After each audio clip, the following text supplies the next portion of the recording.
Esta reunión está siendo grabada. Muy bien. En nombre de Dios la Patria se abre la sesión.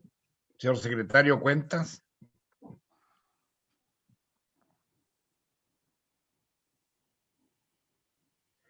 Active su micrófono, don Fernando. Se ha tramitado a esta Comisión de Salud el proyecto de ley que reforma el Fondo Nacional de Salud y crea un plan de salud universal.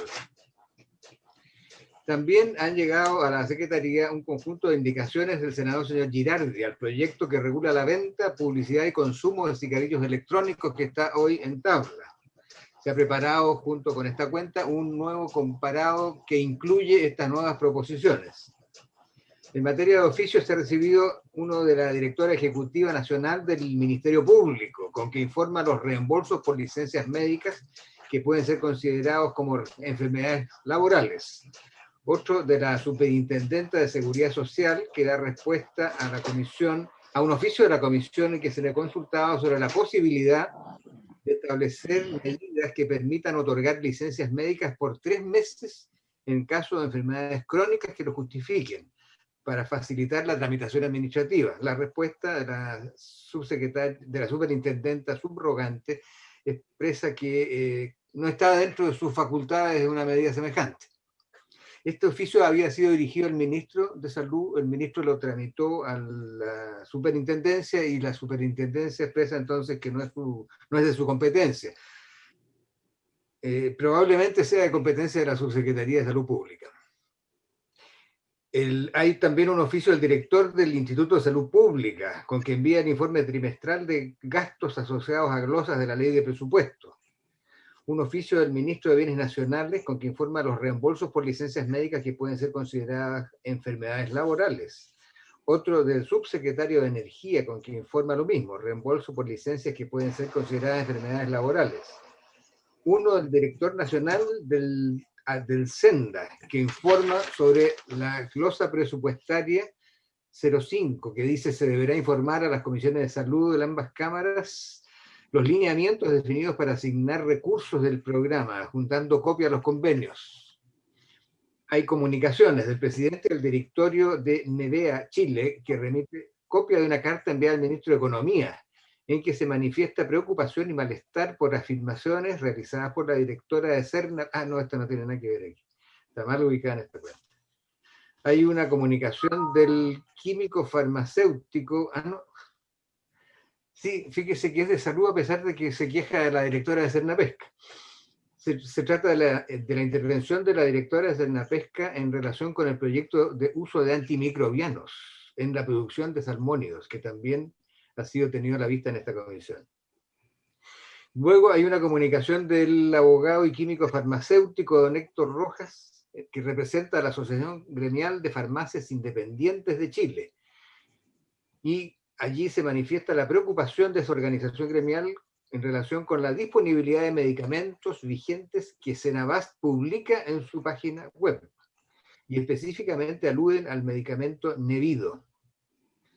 Hay también una comunicación del investigador de la biblioteca, don Eduardo Goldstein, con quien remite un informe elaborado en conjunto con María Paz Lambert sobre marcos regulatorios y políticas en el ámbito sanitario de atención de salud para los casos de Estados Unidos y México, relativo a la discusión del proyecto que establece normas contra la resistencia a los antimicrobianos.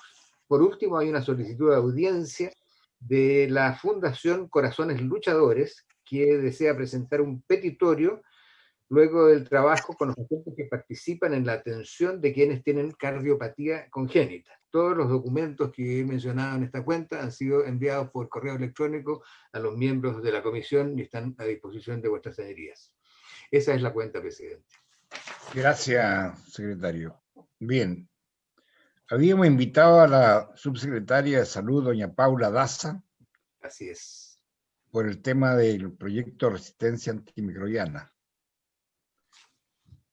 ¿Estará en la sala? Déjeme ver si está. Ministerio de Salud, puede ser. Hagamos entrar los asesores. No, que entren todos nomás. Ya conecté, yo supongo que el que dice Ministerio de Salud es la secretaria.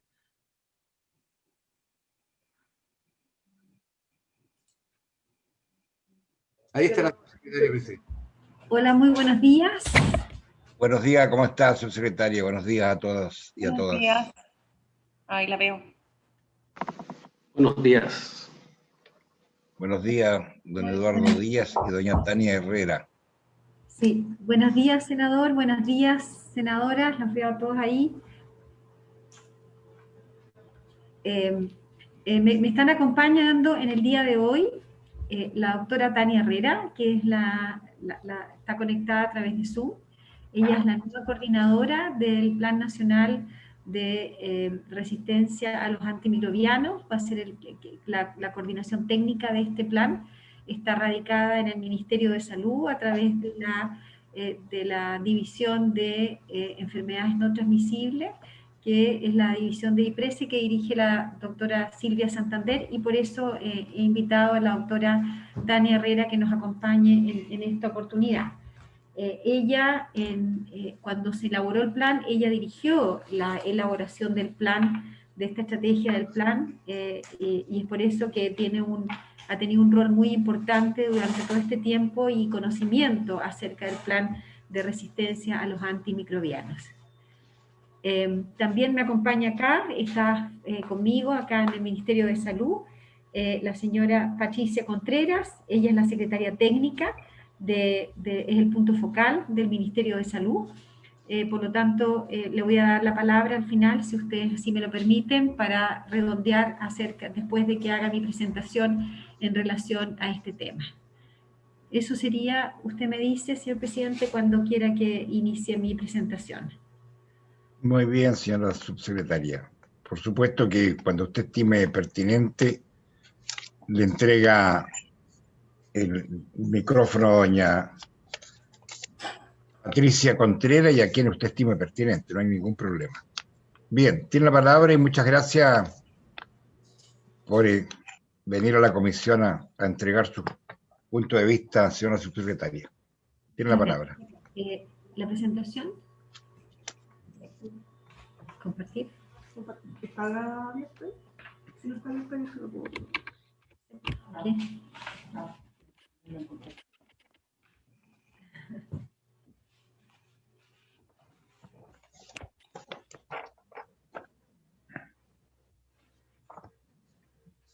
Presidente, vamos a compartir pantalla. Muy buenos días.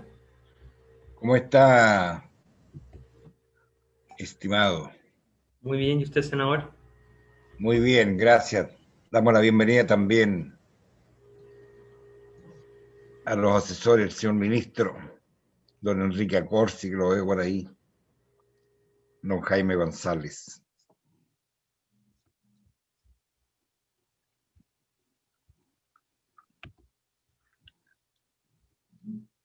Buenos días, senadora.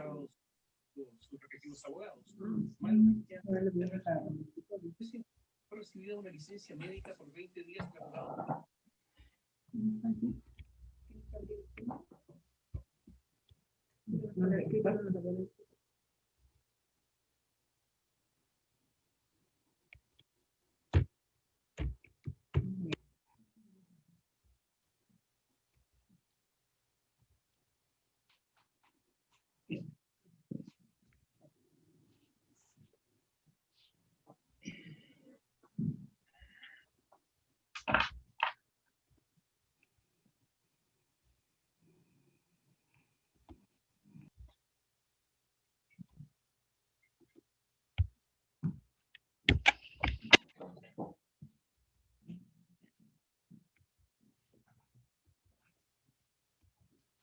Ahí estamos, señor presidente. Voy a partir con la presentación. Muy bien. Bueno, con respecto al Plan Nacional contra la Resistencia a los Antimicrobianos, lo primero es decir que en esta presentación voy a hablar acerca de los antecedentes del plan contra la resistencia a los antimicrobianos y cómo hemos ido avanzando en estos años acerca de la implementación y cuáles son los desafíos actuales y futuros. En relación a esto, primero, definir que la resistencia a los antimicrobianos es un fenómeno natural que está relacionado con la evolución de los microorganismos, los que se van adaptando a las distintas circunstancias del medio ambiente. Aquí es fundamental decir que el aumento y la velocidad de desarrollo de la resistencia está relacionada al uso de los antimicrobianos. en la medida que se ha visto un aumento del uso de los antimicrobianos, hemos visto en forma consecuente un aumento en la resistencia a los antimicrobianos. Por lo tanto, la implementación de esta estrategia es fundamental. Si bien el uso de estas sustancias son necesarias, obviamente, para la curación de muchas de las enfermedades que hoy día sabemos y que ha permitido salvar muchas vidas, también sabemos que el mal uso implica desarrollo de resistencia, lo que también conduce a muchas patologías y fallecimientos de personas. Por lo tanto, hoy día la resistencia a los antimicrobianos ha sido definida como la gran amenaza de salud pública actual. Es decir, la próxima pandemia se ha hablado que es la resistencia a los antimicrobianos. Por lo tanto, se ha hecho cada vez más relevante. Esta pandemia nos ha demostrado la importancia de tener medidas preventivas en los aspectos y por lo tanto como medida nos parece fundamental ir avanzando en estas estrategias. Por lo tanto, lo que hemos visto que sí, que el mayor uso de antimicrobianos, desinfectantes, ha producido un aumento muy, muy significativo de resistencia a los actuales antibióticos que tenemos. Tiene impactos sanitarios importantes, mayor morbilidad, también tiene impactos económicos importantes al aumentar los costos de los tratamientos y, por supuesto, la pérdida de vida productiva. Algunas información que tenemos hoy día de distintos entes que han tenido un rol y han tenido información relevante. Se habla de las superbacterias más letales que el cáncer. La OECD estima que un 50% de las infecciones humanas en los países G7 puede resistir a los antibióticos, por lo tanto esto pone en riesgo a tener mayor morbilidad, mayor mortalidad y muchas más complicaciones. En el Reino Unido se estima que la causa de resistencia mueren cada año 700.000 personas y que en el año 2050 podrían llegar a morir 10 millones de vidas debido a esta situación. También esto ha producido un aumento en los costos. Se estima sobre 20.000 millones de dólares en Estados Unidos en exceso por producto de la resistencia, y en esta línea también el Banco Mundial ha predicho que en 2050 los impactos de la resistencia va a reducir el crecimiento económico y una reducción de 3,8% del Producto Interno Bruto. Por lo tanto, y un aumento de la pobreza a nivel mundial. Y eso sitúa a este factor como una pandemia que va a azotar al mundo completo si no tomamos las herramientas que debemos tomar. Por lo tanto, se ha hablado de que tener un mundo que está absolutamente interrelacionado, de hablar un mundo, una salud. No dividir la salud humana, la salud animal, la salud ambiental, sino que solamente una salud para todos. Y hoy día sabemos que el uso de antimicrobianos no solo se produce a nivel de las personas, sino que también tiene otros usos. Lo hemos visto en los animales, en el mundo veterinario, también lo hemos visto en el mundo de la agricultura. Por lo tanto, esta resistencia que se dispersa en el medio ambiente afecta a todo el ecosistema, ya debido a que estos se van a la tierra, se van al agua, ¿no es cierto? El agua después se usa para la agricultura, la crianza de los animales, y esta interrelación produce un efecto negativo en todo el ecosistema. Por lo tanto, sabemos que estas bacterias pueden pasar de los alimentos a los animales, y obviamente al hombre, que finalmente produce un impacto sanitario muy, muy grande. ¿Qué ha hecho el mundo frente a esta alerta, frente a esta alarma que se despertó de que estaba pasando con todos estos impactos que estaba produciendo la resistencia? En el año 2014, en mayo, en la Asamblea Mundial de Salud, se establece un consenso mundial, un consenso de todos los países, que debe existir una elaboración de un plan de acción global para combatir la resistencia a los antimicrobianos. Ya en el año 2015, en la sesión número 68 del Comité Regional de la Organización Mundial de la Salud para las Américas, se resuelve aprobar este plan y la aplicación en el contexto de cada país. Es decir, se insta a todos los países miembros a desarrollar un plan nacional en un periodo de 2 años. Por lo tanto, se insta a todos los países miembros para que elaboren este plan y en 2 años se pueda presentar. En Chile, en el año 2016, se comenzó a trabajar un plan nacional intersectorial, donde dirigió la la doctora Tania Herrera, que hoy día nos acompaña, por lo tanto ella ha cumplido un rol preponderante en el desarrollo de este plan. La intersectorialidad del desarrollo del plan es vital, porque como nos muestra, ¿no es cierto?, la evidencia científica en el día de hoy, no basta solamente desde el punto de vista sanitario, de salud, sino que tiene que ser intersectorial, una estrategia de país para poder contener esta pandemia que se nos viene encima. ¿Cómo se desarrolló el plan en Chile? Es un plan nacional contra la resistencia a la enfermedad. Fue uno de los primeros países en Latinoamérica en elaborar y comenzar la elaboración de este plan. Este plan, ¿no es cierto?, tiene una estrategia país, más allá de los distintos ministerios, con el concepto de una salud a través de un convenio interministerial entre distintos ministerios.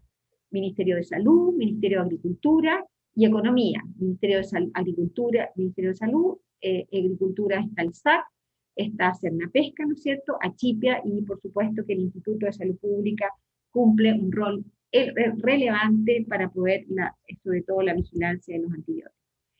Este plan está a cargo de la Subsecretaría de Salud Pública, es decir, la Secretaría Técnica del plan está en la Subsecretaría de Salud Pública, en el Departamento de Enfermedades Transmisibles.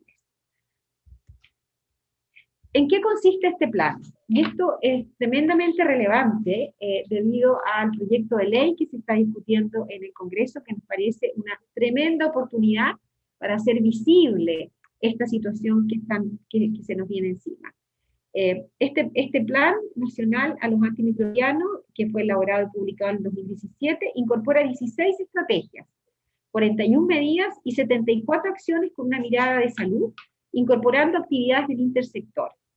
El primero es la concientización pública, ¿no es cierto?, y la formación profesional. Es decir, concientizar a la población, a las personas, a los profesionales, de la importancia y lo relevante que significa esto, y cuáles son aquellas medidas que tenemos que tomar. Por lo tanto, mejorar la concientización y la comprensión en este aspecto, es decir, la comunicación de riesgo, la educación y la formación efectiva de los profesionales. El segundo punto, que es muy importante, es la vigilancia integrada de los antimicrobianos, y desde el análisis de la cadena alimentaria, de la salud animal y la vinculación con el hombre y el ambiente. También el control de las infecciones en faenas ganaderas y en instituciones de salud. Por lo tanto, la vigilancia integrada, no solamente el área de la salud, y esto quiero ser muy, muy reiterativa, sino que de todos los ámbitos, desde la cadena alimentaria, desde de los animales, también de la parte, ¿cierto?, del medio ambiente y, por supuesto, de las faenas ganaderas. El tercer punto la tercera foco es el control del uso de los antimicrobianos en los distintos sectores. Tener un control efectivo, y aquí por supuesto que se interlaza con la importancia de la educación, de la formación, de lo que los profesionales entiendan que esto tiene que haber un uso controlado de los antimicrobianos y no un uso desmesurado como a veces se ha visto. El cuarto punto es la prevención y control de las infecciones. Utilizar en forma eficaz los medicamentos antimicrobianos, tanto en la salud animal como en la salud humana, también es un punto relevante. Y el quinto punto es el desarrollo del conocimiento, que tiene que ser permanente. Por lo tanto, el desarrollar investigación operativa relacionada con la emergencia de la resistencia antimicrobiana y con estrategias para fomentar la prevención de las enfermedades es las 5 líneas estratégicas de este Plan Nacional contra la Resistencia Antimicrobiana para poder contener esta pandemia. ¿Cuáles han sido los avances en el último periodo? En este año, por supuesto que muchos de estos avances han sido paralizados, suspendidos por producto de la pandemia que estamos viviendo en este momento, pero sí se ha seguido trabajando y se ha seguido avanzando en la Subsecretaría de Salud Pública en distintos aspectos. Lo primero es la concientización pública y la formación profesional. Aquí, desde hace varios años, se conmemora la Semana Mundial para la Concientización sobre la Resistencia de los Antimicrobianos. Esto es durante el mes de noviembre, esto va a ser ahora, desde el 18 al 24 de noviembre, donde se resalta, donde se hacen campañas comunicacionales, a través de las redes sociales, en distintos ámbitos, principalmente hacia la comunidad, de los riesgos que implica el uso de antibióticos, sobre todo la automedicación. Por lo tanto, esta es una semana que se va concientizando de que tenemos que relevar este tema. Lo segundo, se han desarrollado cápsulas educativas durante todo este periodo para los prescriptores, principalmente en humanos animales. Estos son cápsulas educativas para los profesionales médicos, que son los que indican. También a nivel, ¿no es cierto?, cuando las personas van a la farmacia, hay que destacar que hoy día la indicación de antibiótico para las personas es obligatorio tener una receta. Hay que decir que hasta hace pocos años atrás no teníamos esa obligatoriedad de la receta médica, lo que hacía incluso más desmesurado el uso de antibióticos. También el desarrollo de diversos cursos de formación técnica. Hoy día, en este momento, hay 3 cursos que se están desarrollando, uno a través del Instituto Milenio, otro a través de BioBio, otra a través de la OPS. Por lo tanto, es un tema que está siendo relevado y el mundo científico está tomando elementos y herramientas y formando en forma permanente. El otro punto es con respecto a la vigilancia integrada. Se realiza una vigilancia para los establecimientos por la ley en humanos, tanto en la comunidad como en los establecimientos hospitalarios. Se ha incluido la resistencia a nuevos decretos ministeriales, el decreto 7º, relacionados con enfermedades de notificación obligatorio, y la vigilancia universal de la resistencia de tuberculosis. Toda esta vigilancia la realiza el Instituto de Salud Pública. Con respecto al control del uso de antimicrobianos, que es otra de las líneas estratégicas, existe la Agencia Nacional de Medicamentos que asegura la calidad de los antimicrobianos. Existe una venta regulada, tanto en humanos como en animales, y se está desarrollando guías y orientaciones para el uso de antimicrobianos. También hay un desarrollo de normativas que está relacionada con el control de antimicrobianos en establecimientos de salud. Por lo tanto, se ha seguido avanzando, creemos que tenemos que tener más relevancia, por eso el nombramiento de la doctora Herrera es fundamental para tener una persona que lidere esto 100% dedicado a este tema. Con respecto a la prevención y control de infecciones asociadas a la atención de salud, existe el Programa Nacional de Control de Infecciones Asociadas a la Atención de Salud, que en Chile lleva muchos años y que ha sido muy marcado, muy positivo, lleva 40 años, perdón. Programa Nacional de Control de Tuberculosis y el Programa Nacional de Inmunizaciones, que todos conocen, que Chile tiene una muy buena cobertura de vacunación en todo su plan nacional de vacunación. Con respecto a la investigación, existen distintos grupos académicos y sociedades científicas que desarrollan investigación en este tema. ¿Cuáles son los desafíos que tenemos y que tenemos que empujar? Uno es un proyecto, yo le voy a pedir después a Patricia que profundizara un poco cada uno de estos últimos temas. El proyecto de la Unión Europea, en que participa la OMS, la FAO y la OIE, que está a través de la vigilancia de distintos sistemas de vigilancia de laboratorio integrada, el sistema de registro del uso de antibióticos en veterinaria, también tiene un punto con respecto a la actualización del manual de las buenas prácticas, y la actualización del Plan Nacional, porque el Plan Nacional duraba hasta el año 2020, por lo tanto ahora se está realizando la nueva actualización del Plan Nacional, que es de los años 2021-2025. El segundo punto es la actividad de conmemoración de la Semana Internacional, como yo les decía, viene ahora durante el 18 al 24 de noviembre, de hacer campañas comunicacionales en este tema, y el liderazgo y gobernanza del trabajo intersectorial. Es por eso que se ha fortalecido la Secretaría Técnica con la contratación de la doctora Herrera para que lidere como coordinadora nacional del plan. ¿Cuáles son los futuros desafíos que tenemos? Que son muchos.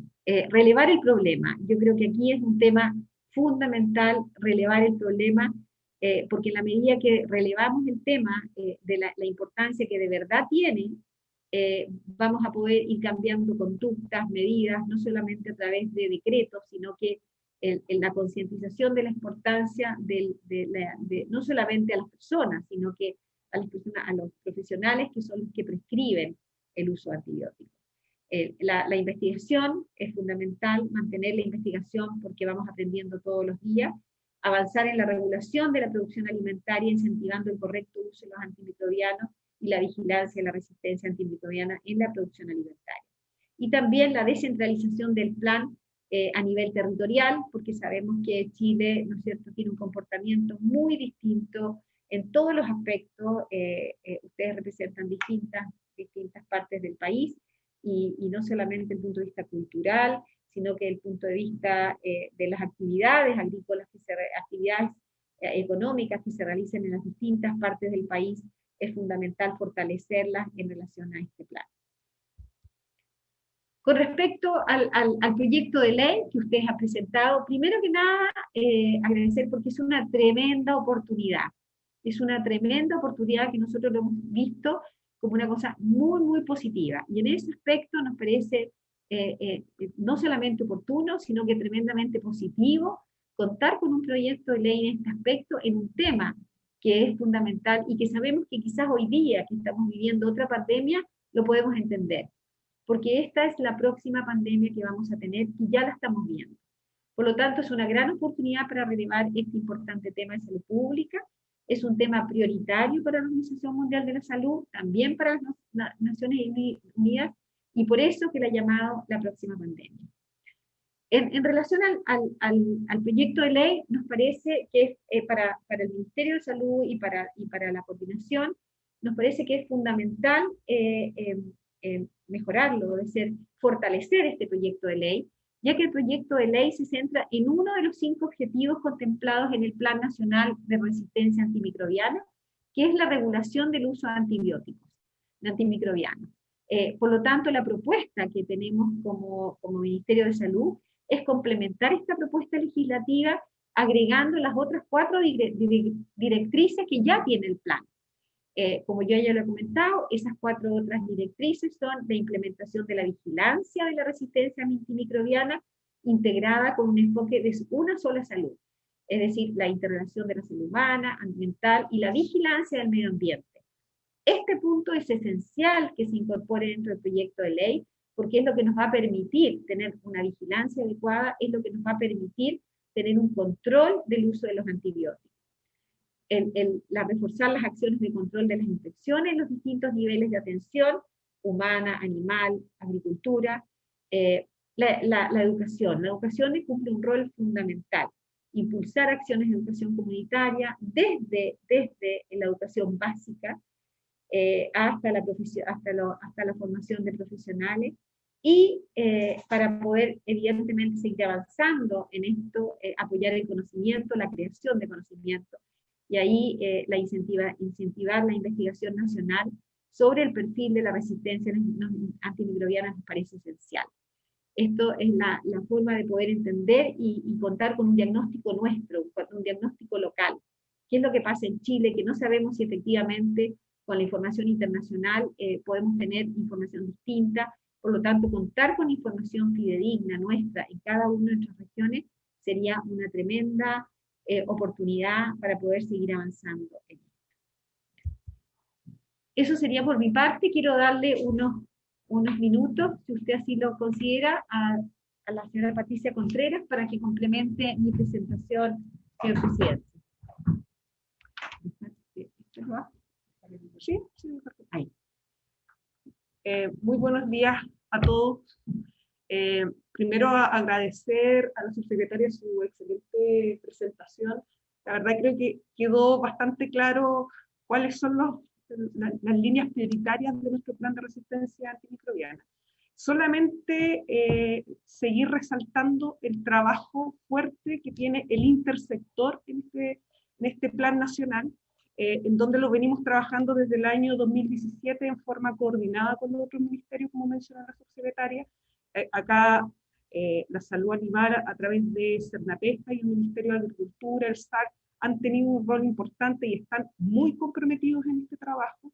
De hecho, tenemos una mesa intersectorial que se sigue reuniendo periódicamente, este año quizás con un poco menos de convocatoria por la pandemia, pero seguimos avanzando, estamos trabajando de la mano también en poder generar esta Semana de Concientización 2020 coordinada y trabajada entre todos los sectores, sumando ahora fuertemente al Ministerio del Medio Ambiente, que la verdad que en la primera versión se convocó, pero era un ministerio que tenía todavía muy poco inicio, llevaba desde muy poco tiempo su conformación, pero ahora se está sumando fuertemente el Ministerio del Medio Ambiente también a este trabajo. Ellos, de hecho, con el tema de la pandemia, han recibido muchas consultas por el impacto que tiene a nivel medioambiental este uso masivo de amonio cuaternario y otros desinfectantes, y que efectivamente sabemos que hay investigación que señala de que va a tener impacto en aumentar la resistencia a los antimicrobianos. La verdad que no sé si se puede dar la palabra a la doctora Herrera, que yo creo que a lo mejor también puede aportar un poco más desde la experiencia que ella tiene en el tema, en donde fue la que lideró este trabajo en el año 2016-2017. Hola, buenos días a todos y todas. Efectivamente, solo repetir un trabajo que se vino haciendo desde el año 2016, siempre en forma coordinada con los otros ministerios. Creo que ha sido una experiencia muy buena en cómo desarrollamos el primer plan y que fuimos, como dijo la subsecretaria, de los primeros países de Latinoamérica que lo logramos hacer una vez que se dio el mandato desde los organismos internacionales. Así que agradecer también al resto de los ministerios y contarles que, como decía Patricia, seguimos fuertemente trabajando. Yo estuve un poco alejada del país unos años, pero siempre viendo cómo se estaba desarrollando, y durante todos estos años siguieron en la conformación de las mesas. Y ahora se nos viene el gran desafío de realizar este segundo plan, la segunda versión, donde la ley que se está discutiendo en este momento es fundamental, porque es un respaldo y un apoyo a continuar con las actividades que ya teníamos pensadas. También tenemos un gran apoyo del sector extra estatal, digamos, de la parte privada, de las universidades, de los grupos de investigación. Hay mucha gente interesada en el tema, es un tema muy relevante y por lo tanto es una gran oportunidad poder aunar todos estos esfuerzos para desarrollar las actividades que tenemos pensadas hacer. Así que todos los aportes son bienvenidos y agradecidos todos por esta convocatoria. Eso sería, señor presidente, por la parte nuestra.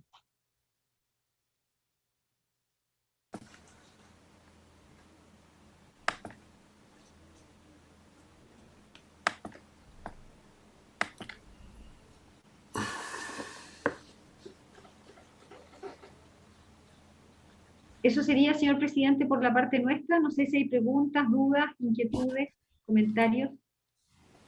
Sí, muchas gracias, doctora Daza, y a todas las doctoras que también expusieron. ¿Alguna consulta? Senador Girardi, lo veo ahí.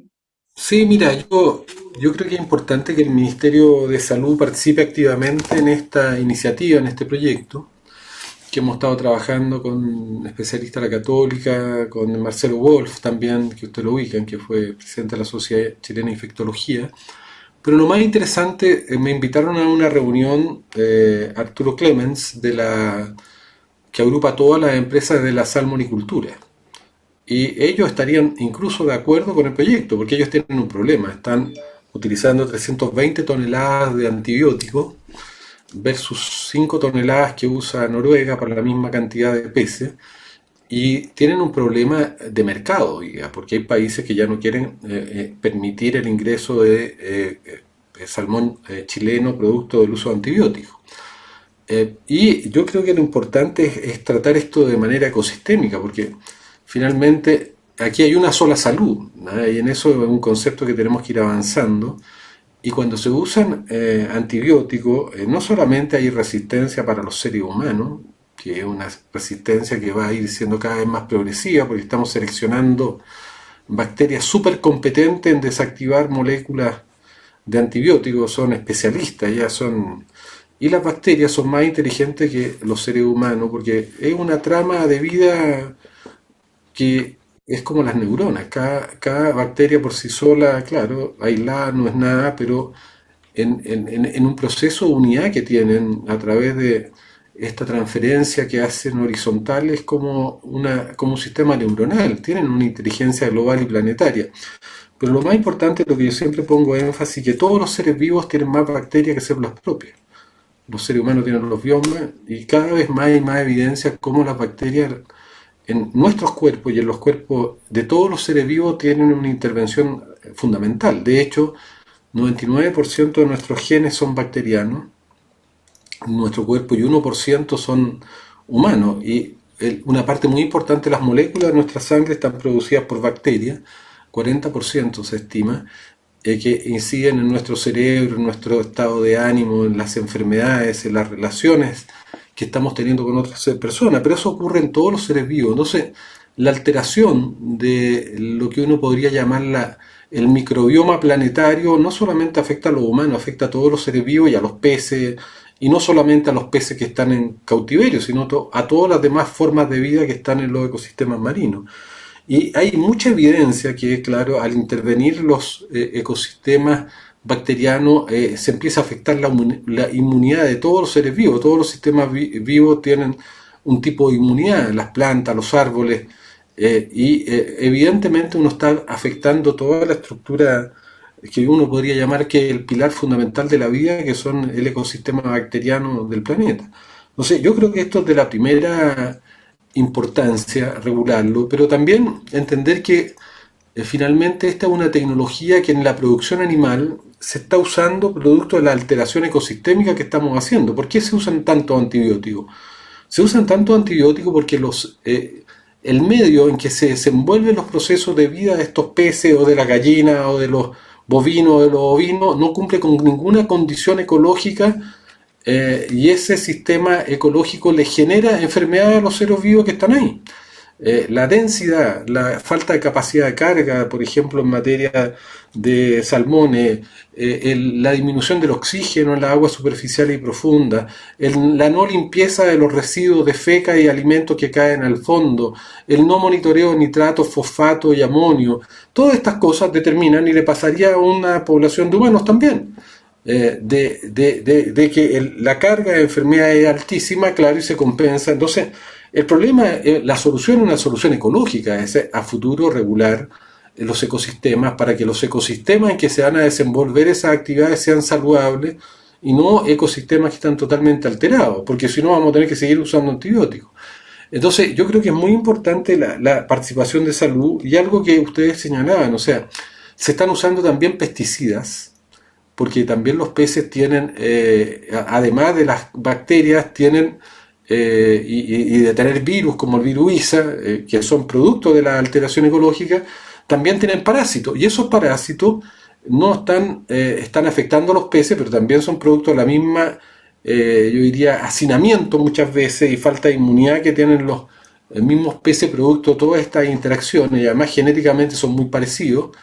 Y a mí me parece que sería interesante que nos ayudaran, por ejemplo, a agregar algunos aspectos que no están en el proyecto, que son, por ejemplo, el uso de antiparasitarios, el uso de pesticidas, el uso de sustancias químicas que se están usando. Y yo creo que la invitación es un poco a sumarse, como lo están haciendo las universidades, a ir mejorando este proyecto, pero yo creo que es muy importante que Salud lidere esto desde el punto de vista de ser como el faro. Yo lo llamo la centralidad epidemiológica de salud. No quiere decir que salud tenga que ver con todo, pero salud tiene que ser el faro epidemiológico que genere en esta perspectiva de la salud global, de la salud del planeta, ser quien haga la vigilancia de ese proceso de salud del planeta. Claro, después cada institución, Cernapesca, que yo creo que tiene mucho interés también en ayudar, el SAG y todas las demás que tienen relaciones con esto harán su trabajo, pero yo creo que salud tiene que tener un liderazgo importante en esta materia.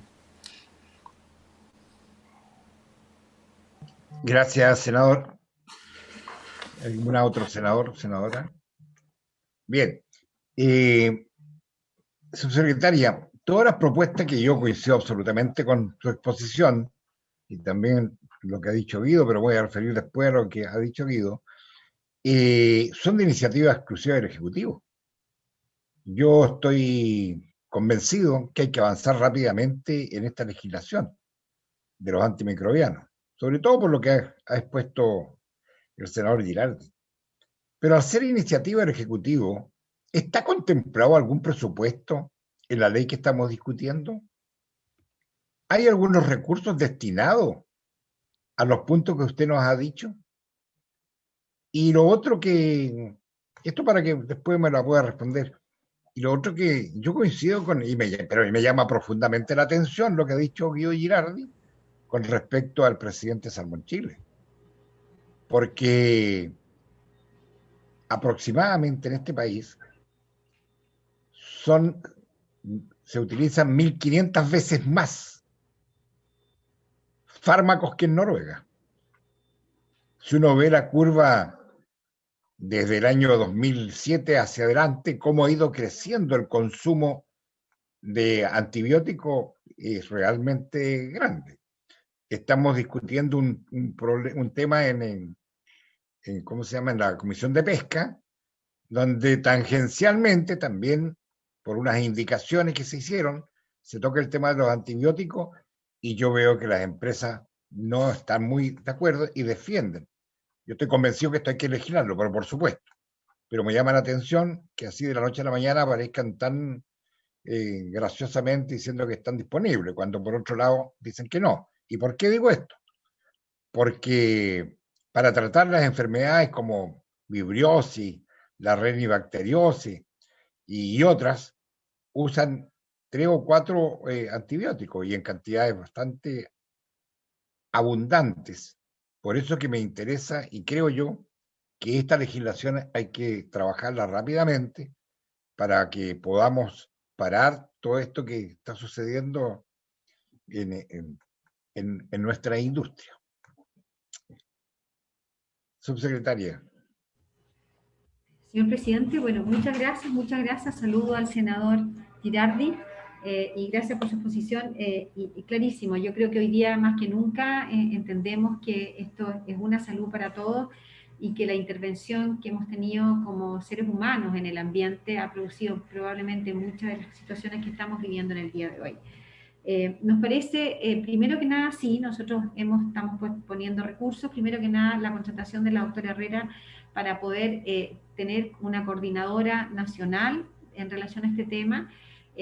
Lo segundo, sabemos, por ejemplo, en el aspecto de vigilancia, que el Instituto de Salud Pública, hoy día que lidera la vigilancia en los distintos aspectos, está elaborando algunos planes pilotos en relación a este tema, pero tenemos que fortalecer desde el punto de vista de recursos en ese aspecto para poder hacer una vigilancia adecuada a nivel nacional.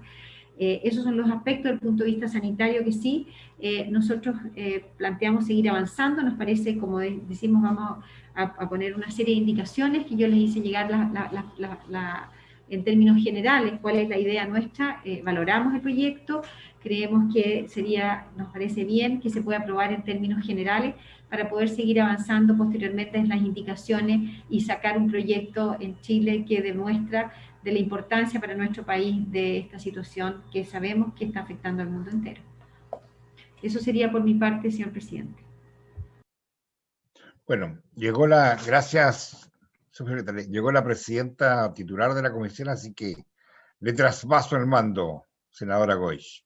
Gracias, senador Quintero, además por reemplazarme. Estábamos en paralelo en trabajo. Saludar a la subsecretaria. Entiendo que completaron aquí ya su exposición y la visión favorable del proyecto. Lo que deberíamos ver es cómo continuamos con la tramitación, porque quizá lo que podríamos hacer es someterlo a votación en general, llevarlo a la sala y abrir un plazo de indicaciones. No sé qué les parece a los colegas. Yo no tendría problema, solamente tengo que ser muy justo, pedirle la opinión a la senadora von Baer, que había presentado no porque esté en contra del proyecto, ni mucho menos, pero una situación particular. Si ella está en condiciones de votar, yo no tengo problema. ¿Está conectada la senadora? Si ella está en condiciones de votar, yo también votaría a favor. ¿Presidenta? Sí, senadora. Presidenta, sí, lo que pasa es que no estoy en condiciones de votar según el reglamento. Entonces, yo le pediría si podemos votar al principio de la siguiente sesión. Acordamos eso, perfecto. Ya, muchísimas gracias, la siguiente presidenta. Sesión, Muy ningún problema, lo posible. sometemos a votación en general y lo llevamos a la sala para abrir un plazo de indicaciones. Gracias, presidenta. No, al contrario, senadora, ningún problema. Agradecemos entonces a la subsecretaria y vamos a pasar al segundo punto de la tabla, entiendo. Muchas gracias, Así es. muchas gracias, Presidenta, muchas gracias por escucharme y esperamos seguir avanzando. Nosotros vamos a seguir trabajando en el plan desde el Ministerio de Salud con los otros ministerios. Sí. Saludarlos Yo creo a que todos. sería importante en esto, como lo hemos hecho tradicionalmente, ir trabajando en las indicaciones, ver las propuestas, o sea, no esperar a verlo en la sala, sino que desde ya poder avanzar en eso para aprovechar el marco, ¿no es cierto?, de la discusión del proyecto y avanzar. Perfecto. Muchas gracias. Queda invitada a acompañarnos si quiere. Vamos a ver el tema de ensayos clínicos ahora y si no, entendemos la agenda compleja. Sí. Estoy con la agenda un poquito compleja, así que muchas gracias. Teníamos el segundo punto, Fernando. Presidenta, si usted me permite, el segundo punto es el proyecto sobre regulación de ensayos clínicos de productos farmacéuticos. A este punto han sido invitados don Eduardo Díaz, director jurídico de la Facultad de Medicina de la Universidad de Chile, y la señora Andrea Martones, experta en legislación sobre fármacos y dispositivos médicos. Ambos están presentes en la sesión también. Bienvenidos a ambos. Vamos a partir por las damas. ¿Les parece? Vamos a dar la palabra a Andrea Martones en primer lugar para que nos exponga. Ya la tuvimos respecto del proyecto de ensayos clínicos y COVID, podríamos decirlo, y ahí teníamos comprometido la discusión más larga, que es este proyecto, así que tienes la palabra y encantado de recibirte, Andrea. Muy buenos días, Presidenta. Muchas gracias por la invitación. Por su intermedio, saludar a los parlamentarios y parlamentarias presentes, y a don Fernando Socia, a Eduardo, quien nos conocemos hace varios años también, compañeros de universidad. Voy a iniciar la presentación.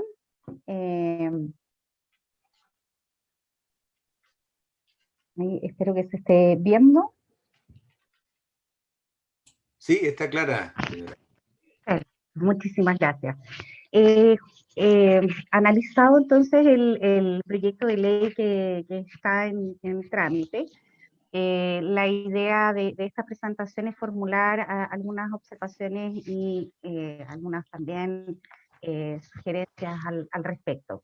Lo primero, al igual que la otra vez, hago mi declaración de conflictos de intereses. Declaro que tengo un estudio jurídico que entre sus clientes tiene a laboratorios farmacéuticos, pero mi relación comercial no afecta la opinión que tengo sobre el tema de ensayo, ya que es bastante anterior a esta relación comercial, y que además tampoco tiene relación comercial con este tipo de temas ni con nada de regulación farmacéutica. La investigación científica es importante y irreemplazable, y yo creo que eso es un tema indiscutible. Sin embargo, la impresión que tengo en particular es que la importancia de la investigación se ha centrado solo en mirar si los derechos de las personas versus la investigación se disminuyen o aumentan, como si esa fuera la única manera de fomentar la investigación. Claramente la investigación científica, que es muy necesaria para el país, sobre todo en materias que no son más propias, como la investigación en antivirus y otros problemas de salud propios del país, requiere de iniciativas como recursos públicos importantes destinados a la formación, destinados a la infraestructura, a una decisión estratégica de lo que queremos como país en materia de investigación y desarrollo científico, y de diversos incentivos en distintas materias. Y ahí tenemos ejemplos como Corea del Sur, que se transformó en menos de 20 años en un innovador farmacéutico a través de una estrategia global como país, reforzando la importancia que tiene la investigación, no en la discusión si la investigación tiene que ser reforzada a través de la disminución de los derechos de las personas, sino a través de una política estratégica de largo plazo, y eso sí que genera mayor investigación, ¿no? Acá es como decir, vamos a fomentar la competitividad de las empresas en Chile, disminuyendo los derechos laborales. Creo que eso no podría ser, y es un poco lo mismo en el foco de la investigación científica, que no puede centrarse en la discusión solo en cómo se disminuyen los derechos de las personas para fomentar la investigación.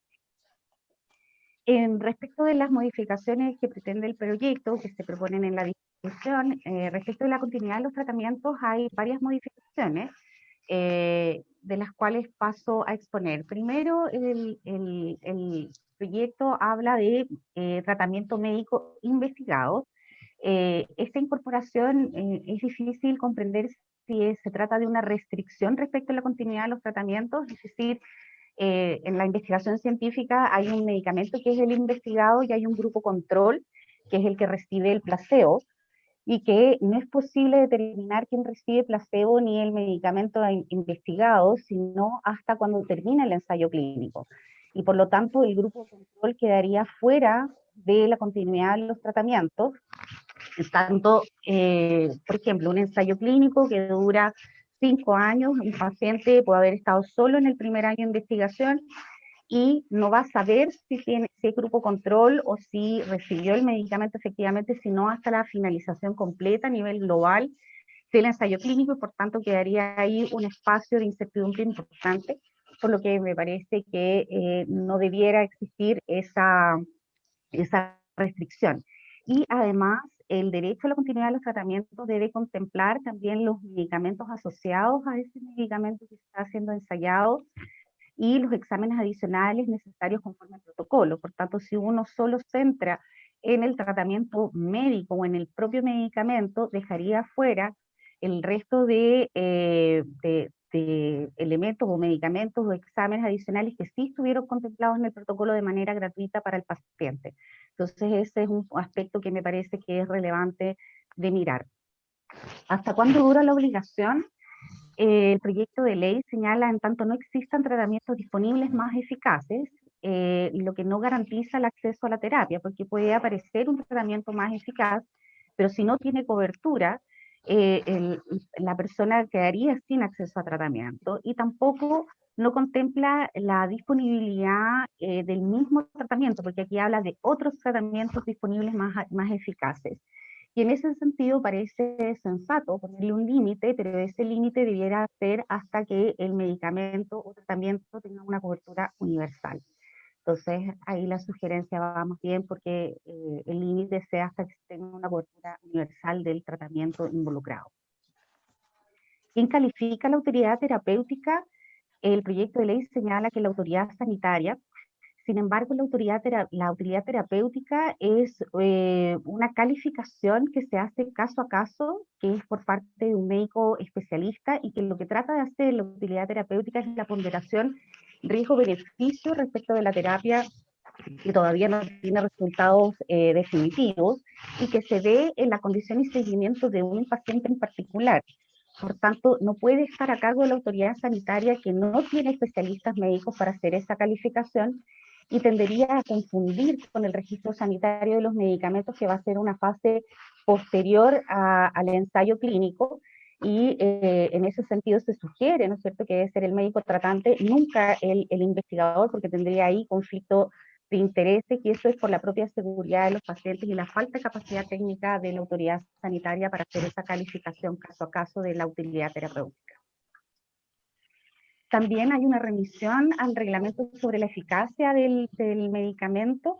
La eficacia de manera reglamentaria se ve de nuevo en el registro sanitario. Yo creo que no hay que confundir la utilidad terapéutica con la eficacia de los medicamentos, que eso se verá en la fase posterior, cuando los ensayos estén terminados y se inicie el proceso de registro sanitario. Y también se elimina la obligación de quién va a ser finalmente el responsable de dar continuidad a los tratamientos una vez que el medicamento esté registrado. Y esta eliminación del inciso final de dicho artículo es relevante, porque muchas veces los ensayos clínicos, cuando se inician, están a cargo de los PRO, que no van a ser finalmente quienes van a registrar el medicamento. Por lo tanto, la persona que inicia el ensayo clínico, quien aparece como titular de la autorización especial, no va a ser la misma que la que tenga el registro sanitario. Y por eso es relevante mantener ese inciso final para dar continuidad en esta obligación. Por último, señalar que hay un aspecto que es importante y que no ha sido abordado en el proyecto de ley, y que sí genera una traba importante para el poder dar cumplimiento a esta obligación de continuidad de tratamiento, cuál es el eximir del impuesto del IVA a la importación de los medicamentos una vez que ellos están registrados. ¿Esto por qué? Porque cuando estamos en fase de ensayo, los medicamentos cuando son importados están exentos de IVA. Sin embargo, una vez que cuentan con registro sanitario, para efectos de esta donación tendrían que pagar IVA. Y se genera una doble carga, ¿cierto? El entregar en donación y además pagar un impuesto por una obligación legal. Y por tanto, esa contradicción podría ser resuelta en este proyecto. Respecto al estatuto jurídico de la responsabilidad por daño y las modificaciones propuestas en el proyecto de ley, quiero señalar porque varias de las indicaciones del proyecto y las modificaciones tienen que ver justamente con la subsidiariedad que tiene el Código Civil en materia de responsabilidad por daños. La responsabilidad por daños está regulada desde el año 1857 en el Código Civil, y de acuerdo a lo que ha señalado la propia Corte Suprema, en reiterada jurisprudencia, el Código Civil es la norma supletoria del Código Sanitario y por tanto rige en todo lo no expresamente regulado en el Código Sanitario, y específicamente en las excepciones que se establecieron en el año 2015 para efectos de los ensayos clínicos. Por tanto, el respaldo, digamos, de toda la materia de responsabilidad está en el Código Civil, salvo las excepciones. Entonces, este es el estatuto, voy a entrar paso por paso, de acuerdo al proyecto de ley, a explicar que rige el estatuto jurídico de la responsabilidad en materia civil, y hay algunas excepciones que fueron las que se introdujeron en el Código Sanitario. Vamos a ver. Lo primero es con ocasión del ensayo clínico, es decir, para que exista, y esto es súper relevante porque hay varias indicaciones que tienen que ver con esto, para que surja la responsabilidad por daño se requieren, en términos muy simples, a lo menos que la ocurrencia de 3 elementos. Primero, una acción u omisión que tiene que ser por parte, en este caso, del investigador o del centro o del titular de la autorización para hacer el ensayo. Tiene que haber un daño antijurídico, es decir, un daño que la persona no tiene por qué soportar, y un nexo causal entre esa acción y el daño. Esto es súper importante porque hay varias cosas que más adelante los voy a ir explicando, que se abordan en el proyecto y que no toman en consideración estos elementos de la responsabilidad. Asimismo, se eliminaron temas de exclusión de responsabilidad, como los riesgos del desarrollo, se alteró la carga de la prueba y la prescripción en términos de comparativos con lo que establece el Código Sanitario. Por tanto, las modificaciones fueron muy puntuales respecto de los puntos que acabo de señalar. Lo primero que está en el proyecto es que cambia la denominación con ocasión como consecuencia del ensayo clínico. ¿Y por qué es importante mantener con ocasión del ensayo clínico? Como ya lo decía, muchos ensayos requieren de exámenes, de traslado de los pacientes, el rechazo a la cobertura habitual que se tiene, por ejemplo, en materia oncológica, los ensayos clínicos obligan, ¿no es cierto?, a las personas a salirse del GES y por tanto de la cobertura habitual. Y es un término usado además en accidentes del trabajo, por ejemplo. Entonces, con ocasión del ensayo es relevante porque las personas deben someterse, por ejemplo, a exámenes clínicos que pueden conllevar un riesgo, y ese riesgo tiene que ser también cubierto por la necesidad de llevar a cabo el examen. Lo mismo que los traslados, ¿es cierto?, que son necesarios. Aquí quiero señalar que la mayoría de los ensayos clínicos son desarrollados en hospitales públicos de pacientes FONASA. Por tanto, estamos siempre hablando de una población mayoritariamente con menos capacidad y recursos, ¿no es cierto?, para salir de la cobertura habitual. Respecto al daño antijurídico, el proyecto de ley establece que se exceptúan de la responsabilidad por daños los que surjan a consecuencia de la propia enfermedad, y eso no es un daño antijurídico, es como una incisión. Si yo me voy a operar no sé, de vesícula, por ejemplo, una apendicitis, la incisión, que es un daño en sí mismo, no es un daño antijurídico, es un daño que yo debo soportar esa incisión para poder resolver mi problema de salud. Por tanto, cuando uno dice nadie va a ser responsable por los daños que tengan que ver con la propia evolución de la enfermedad, eso no es un daño antijurídico y por tanto de ahí nunca surge la responsabilidad a ser indemnizable y por tanto estaría, digamos, de más y podría ser confundente respecto de los elementos de la responsabilidad a considerar. También se elimina de manera bastante, en mi opinión, sorprendente, porque no había sido un tema de discusión habitual en materia de ensayos, el tema de los riesgos del desarrollo. ¿Qué son los riesgos del desarrollo? Los riesgos del desarrollo tienen que ver con la exclusión, un criterio de exclusión de responsabilidad. ¿Qué significa? Que yo no voy a ser responsable de los daños que se causen a un paciente, por ejemplo, por el uso de una técnica de la cual no se sabía al momento de aplicarla que podía conllevar un riesgo. Un ejemplo importante de eso es, por ejemplo, los fallos de la Suprema a principios de los 90, cuando se infectó gente con VIH por transfusiones de sangre y se liberó de responsabilidad al Estado porque al momento de hacerse las transfusiones no se conocía el VIH. Esos son los riesgos del desarrollo, que es una protección para permitir el avance científico de distintas técnicas y que fue recogida en el año 2005 en nuestra legislación para la responsabilidad sanitaria. Este tema además ha sido recogido hace más de 20 años, 30 años, la legislación comparada, y es un tema bastante zanjado donde ya casi no hay discusión.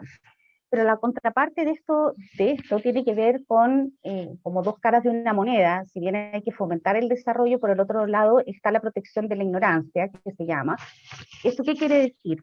¿Qué incentivo puede tener alguien de conocer los efectos que potencialmente puede tener, por ejemplo, un medicamento, si por el hecho de conocerlos me hago responsable de ellos? Entonces, dado este incentivo a no investigar potenciales daños que pueda tener una nueva tecnología, es que las legislaciones desde el año 94, ahí yo cité la legislación española, eximen de esta exclusión de responsabilidad a medicamentos, dispositivos y medicamentos, que es lo que hizo y que quedó pendiente desde el año 2005 en Chile para el tema de medicamentos, y es lo que aquí se pretende excluir, cosa que generaría un riesgo importante porque no se generaría incentivo para investigar los efectos secundarios o dañinos que pueda generar una nueva tecnología.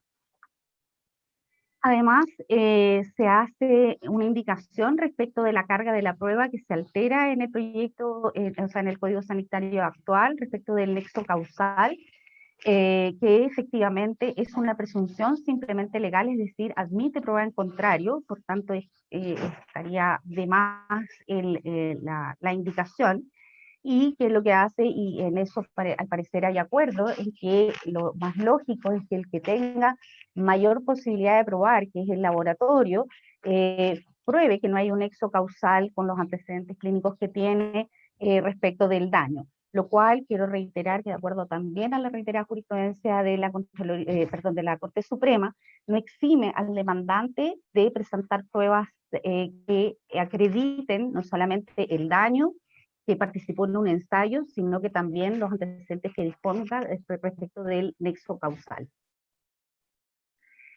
Por último, las modificaciones referidas a la prescripción y desde cuándo se cuenta la prescripción, que en el código actual está en 10 años y se cuenta no desde que se produce el daño, sino desde que se manifiesta el daño, tal cual como lo señalé la otra vez, y voy aquí un poco más rápido porque lo señalé en la comisión respecto del otro proyecto. La vida de un medicamento y la capacidad de información que uno tiene respecto de las reacciones adversas que genera, por cierto, se producen en su etapa de mayor apogeo, que es luego de que se comercializa, que es en este iceberg, la parte horizontal, ¿cierto? Donde se comercializa ya y donde entran competidores y donde la vigilancia de reacciones adversas de medicamentos es más fuerte. Y un ejemplo muy claro lo tenemos en la talidomida, en donde muchos años después, cuando las mujeres que estaban embarazadas tomaron la talidomida, pudieron ver que los daños causados a sus hijos, ¿cierto?, eran causados por la talidomida, no se vieron en los primeros años. De hecho, los últimos fallos a favor de los pacientes en Francia no exceden hace más de 10 años, siendo que la talidomida, el ensayo clínico se produjo en los años 60. Entonces es importante el poder entregar la mayor cantidad de cobertura, digamos, de posibilidad de demandar por daños en la etapa en donde más se conoce de un medicamento, que es aproximadamente 20 años después, y considerar también el efecto que tienen los niños. Quiero señalar en eso que los pacientes con talidomida, o sea, que sufrieron los efectos de la talidomida y que hoy día son personas adultas, con serias discapacidades, todavía no han recibido por parte del Estado algún tipo de indemnización y sufren permanentes daños respecto de la talidomida.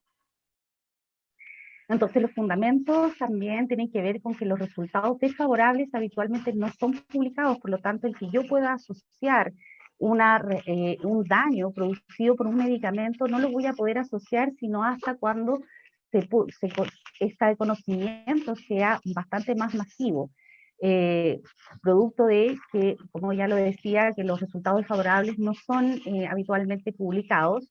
Ya lo decía, el tema de las reacciones adversas de medicamentos y eventos adversos se conocen bastante tiempo después.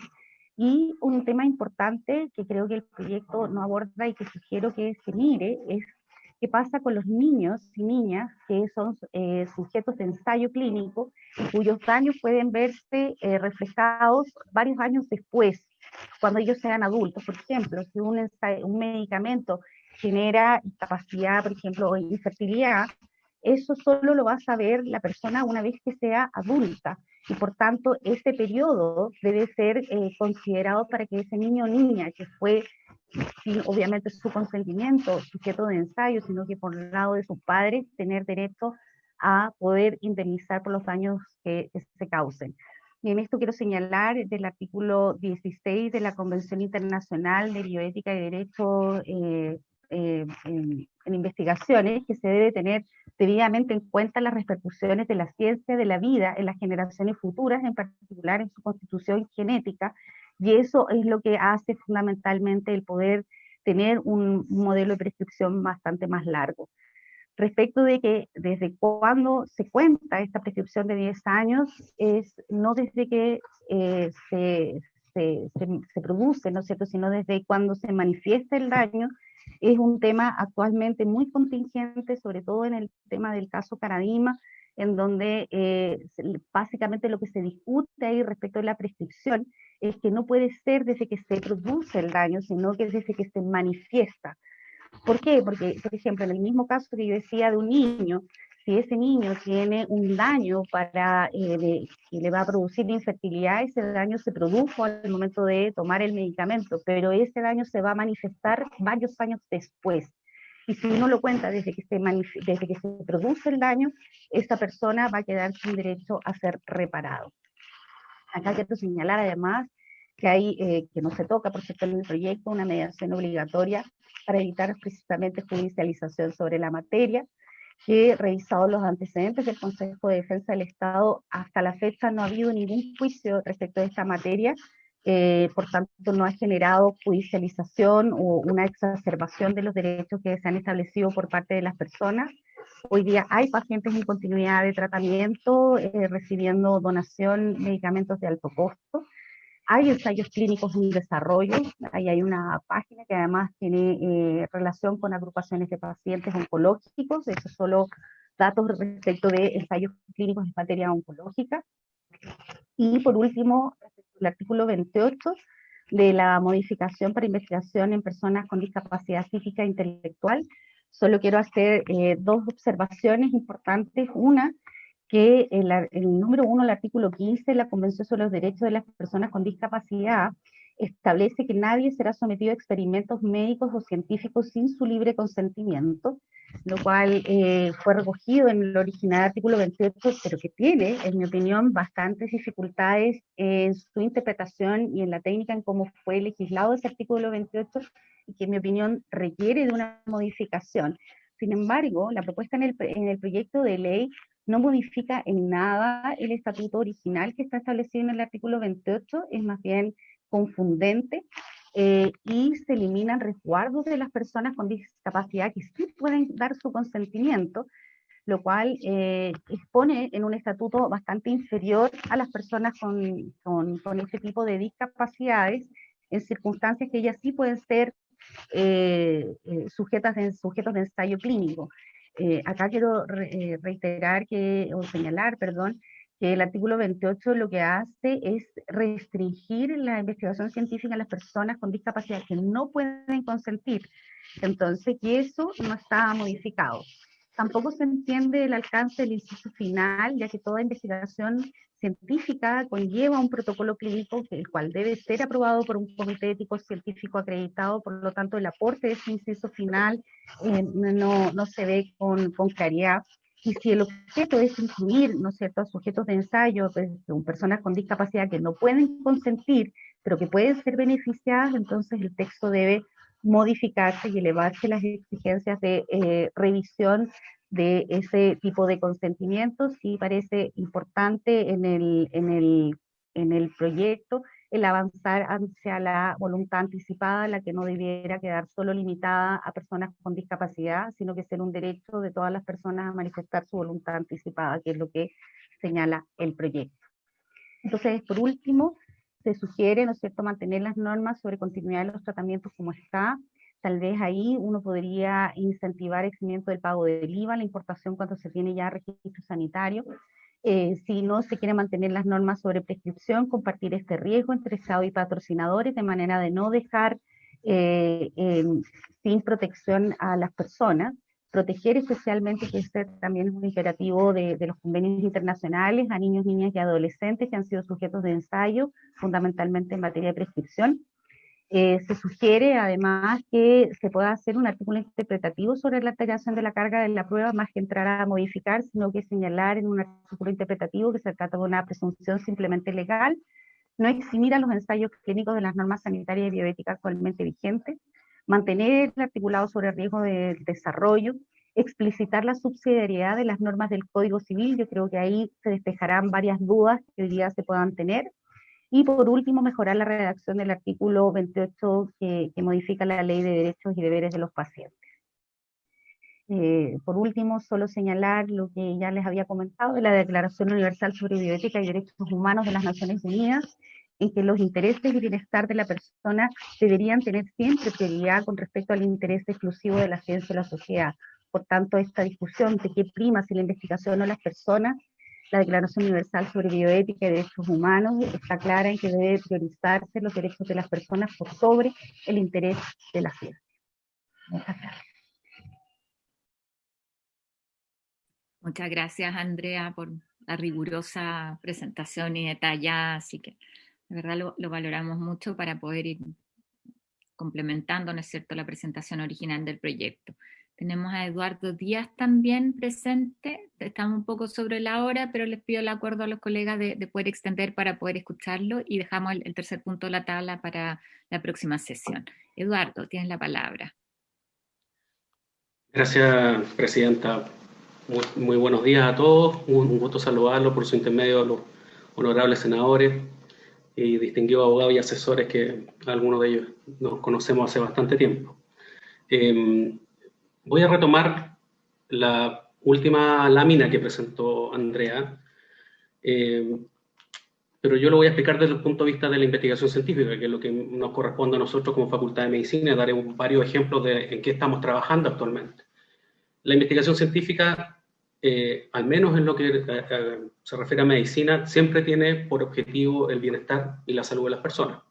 No es investigación científica porque se nos ocurre, sino que buscamos un fin, que en definitiva es mejorar la salud de las personas y las condiciones de vida, ¿ya? Entonces eso siempre ha estado presente, al menos desde nuestro punto de vista. Obviamente que como hay esta labor, se produce también un avance en el conocimiento humano, digamos, beneficio para todas las personas y en especial para nuestro país, que tiene una investigación científica que está avanzando, pero que podría ser mucho mayor cuando las condiciones del medio se facilitan. y obviamente un avance para el país. O sea, claramente la investigación científica desde el punto de vista del país implica un mayor avance en todo sentido, no solo económico. Yo aquí quiero dejarlo claro porque nuestro rol como Universidad de Chile es básicamente la docencia, la investigación y la academia, ¿ya? No tiene relación con...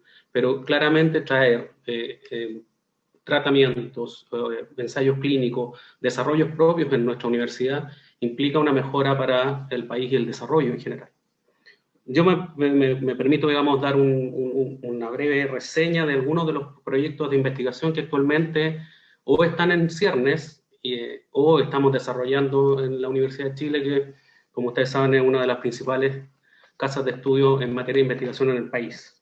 Por ejemplo, estamos desarrollando tratamientos con ciertos medicamentos para el crecimiento de los niños, el tratamiento de adolescencia precoz, terapias para enfermedades degenerativas, por ejemplo, Alzheimer, la esclerosis lateral amiotrófica, tenemos inmunoterapia, vacunas contra el cáncer, de uso de anticuerpos monoclonales, vacunas de neumococo contra el virus respiratorio sincicial, tenemos para los dolores crónicos. Hay un montón de iniciativas que en la universidad están en desarrollo y requieren en algún momento, esto está en etapa, la mayoría en etapa 1 incluso, pero en algún momento requieren pasar a investigación, a ensayo clínico, ¿ya? Estamos hablando de pacientes. Lo que necesitábamos en definitiva, como universidad y el resto de las casas de estudio que en la sesión anterior el colega Lecaros explicitó, es que las condiciones sean favorables y permitan que traigamos ensayos clínicos a Chile, ¿ya? No que que disminuyan o que se privilegien otros países. Y eso es lo que a nosotros nos preocupa y saludamos muy favorablemente la propuesta de modificación, o por lo menos de estudio de la actual regulación, ¿ya? Coincidimos nosotros que los puntos que se están tocando en este proyecto de ley son, yo diría, los principales detonadores de un avance en la investigación, de una mejora, de un aceleramiento, llamarlo de alguna forma. Porque uno ve el proyecto, digamos, ve la normativa actual del Código Sanitario y la de la Ley de Derecho y Deberes de los Pacientes, que son los dos cuerpos legales que se están revisando, y uno lo ve desde el punto de vista general, mundial, que son, yo diría, de los esquemas regulatorios más estrictos, por decirlo de alguna manera. Yo estuve revisando, por ejemplo, hoy día en la mañana algo de España y no encontré una regulación tan exhaustiva como la que está acá, con plazos bastante menores, etc. Entonces, yo creo que lo que nosotros tenemos que generar es una adecuada relación, un adecuado equilibrio entre el necesario desarrollo de nuestra ciencia, de nuestra investigación nacional, con el debido resguardo y respeto de los pacientes, de sus derechos y de los, digamos, tratamientos que requieren, sean en etapa de ensayo clínico o con posterioridad cuando la eficacia se demuestre, ¿ya? Entonces, desde nuestro punto de vista, como Facultad de Medicina, nos parece muy loable, digamos, la iniciativa. Respecto a los puntos, digamos, fundamentales, uno de los aspectos que lo mencionó Andrea también y está en el proyecto es el plazo de prescripción, digamos, desde cuándo se va a contabilizar. Si uno lo piensa desde la actual regulación, son 10 años, no un plazo digamos, que escape a algunas normas actuales en la legislación chilena. Sin embargo, el hito desde el cual se cuenta es lo que genera complicación, y ahí yo hago eco de los investigadores, ¿no? De nuestros investigadores, de lo que han dicho. Efectivamente, contado desde que se manifiesta el daño con esa falta de certeza jurídica, porque así es, genera un desincentivo a la etapa de ensayos clínicos, que son los más relevantes, que son los que traen, que son la etapa 3, digamos, que son los que traen beneficios directos al país. 10 años de la manifestación del daño es incierto. No, yo no lo puedo pensar, podría estar en 80 años, haber participado a los 20 años, por ejemplo, ahora, participar en COVID y tener casi los 85 años un efecto adverso y yo decir, mire, se produjo porque yo participé en ese ensayo clínico. La propuesta avanza en ese sentido, ¿ya? Desde el término del ensayo clínico, nos parece, desde el punto de vista de las normas, bastante razonable. Ciertamente estamos prestos a colaborar en revisión, porque es la idea justamente de esta invitación que hace la comisión, de colaborar en mejorar, a lo mejor en precisión de ciertos aspectos, ¿ya? Respecto al tema de la prueba, digamos, de la prueba respecto al daño, tomo un solo ejemplo, lo mencioné antes. En España la norma es, se presume que el daño se produce desde un año. Voy a leer para ser más preciso, lo voy a leer tal cual. Se presume, salvo prueba en contrario, que los daños que afectan a la salud de la persona sujeta al ensayo durante la realización del mismo y durante el plazo de un año contado de la finalización se han producido como consecuencia del ensayo. Sin embargo, una vez concluido el año, el sujeto queda obligado a probar el daño nexo entre el ensayo y el producido. Este es el Real Decreto Legislativo número 1 del 2015 de España, que como pueden ver ustedes es una norma, no podemos decir que España es un país que no tenga conocimiento, que no tenga investigación avanzada, digamos, pero tiene una normativa que es la que acabo de leer, que es claramente distinta a la que está actualmente en el código y a la propuesta que se está planteando desde la honorable comisión. Entonces, yo creo que podemos avanzar en ciertos puntos yo creo que podemos buscar algunas soluciones.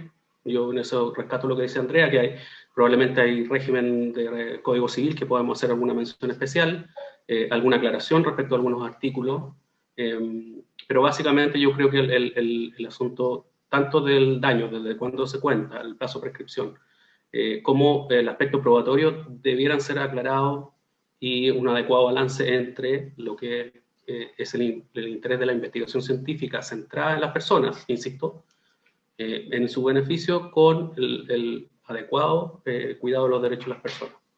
En relación al artículo 28, yo formo parte del Comité de Ética de la Facultad de Medicina y fue uno de los primeros temas que se vieron complicados, digamos, como trabas, porque en definitiva los tratamientos o los ensayos que se quieran en beneficio de las personas utilizar, personas que no pueden manifestar su voluntad, quedaron detenidos. No hay. Y no estoy hablando de vacunas o medicamentos, estoy pensando básicamente en terapia, hasta físicas, pero como no podían manifestar su voluntad, estas personas que, por ejemplo, están postradas, que no tienen movimiento alguno, que la investigación de nuevas terapias, de nuevos tratamientos, se vio detenida. Eso yo puedo dar fe en ese aspecto. Fue una preocupación, yo diría, desde el año 2015 en adelante, o antes. Entonces, salud especialmente que ese artículo sea revisado.